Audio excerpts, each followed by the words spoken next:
All right. Another one down. Let's go. Number 6. Number whatever this is.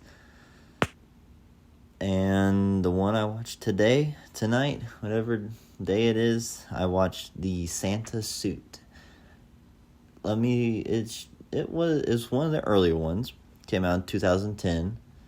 And it's kind of split into two parts, kind of. The first part is one of the most unhinged movies I've kind of watched. It was funny. There were cutaways that made it very creepy, and the Santa Claus, the main Santa guy, not Drake as Santa, which I'll get into soon.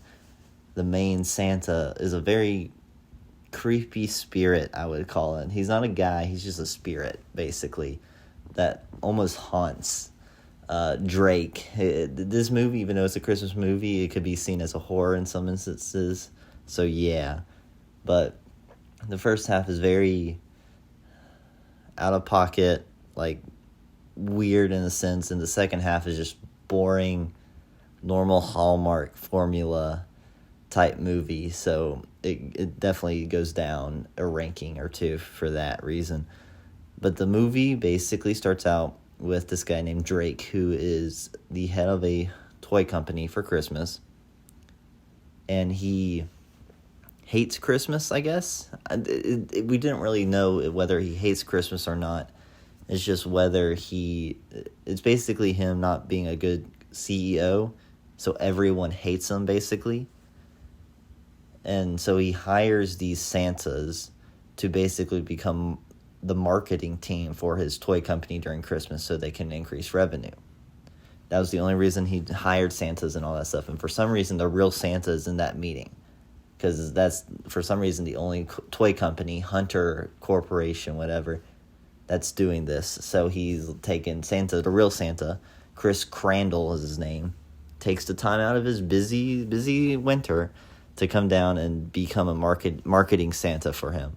Even though he doesn't become a marketing Santa, instead he basically tricks Drake into becoming himself, into becoming Santa, to teach him a lesson about being not mean on Christmas. And the entire scene of him becoming Santa and him trespassing and beating up his own workers and then going to court and jail is one of the most weirdest scenes ever. So that was funny. It was good.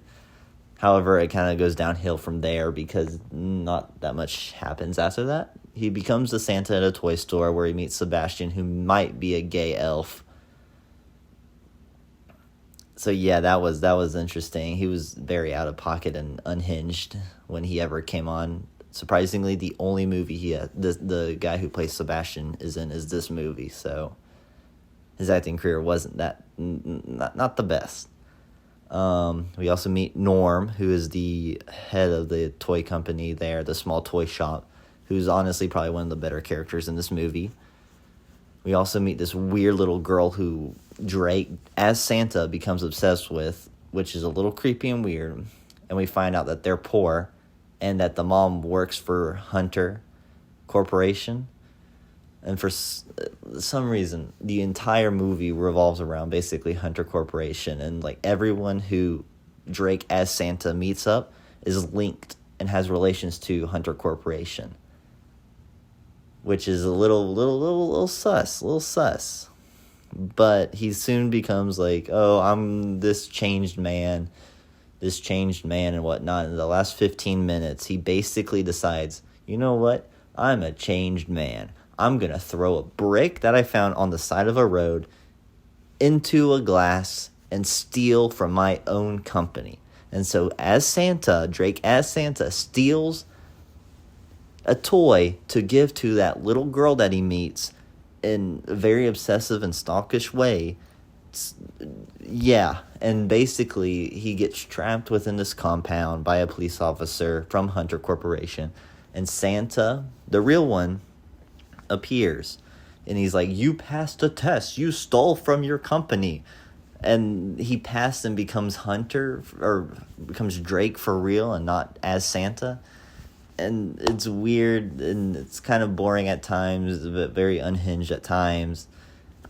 it's a very confusing movie, and then they add like a romance 10 minutes left into the movie, which doesn't need to happen. It basically ends with them going on a date, which, that wasn't the point of the entire movie. In the end, the moral of the entire movie is basically don't be mean, don't be rich, and instead steal and give to the poor. So be Robin Hood, basically. Also, this movie was very much like a budget grab bag Walmart version of A Christmas Carol, but instead of ghosts, he just becomes Santa. So yeah. Movie gets about a 7.5 out of 10, 8 out of 10 compared to other Hallmark movies.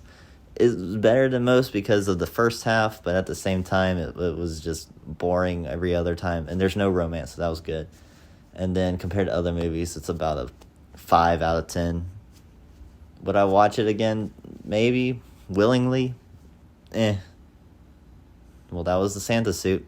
Bye.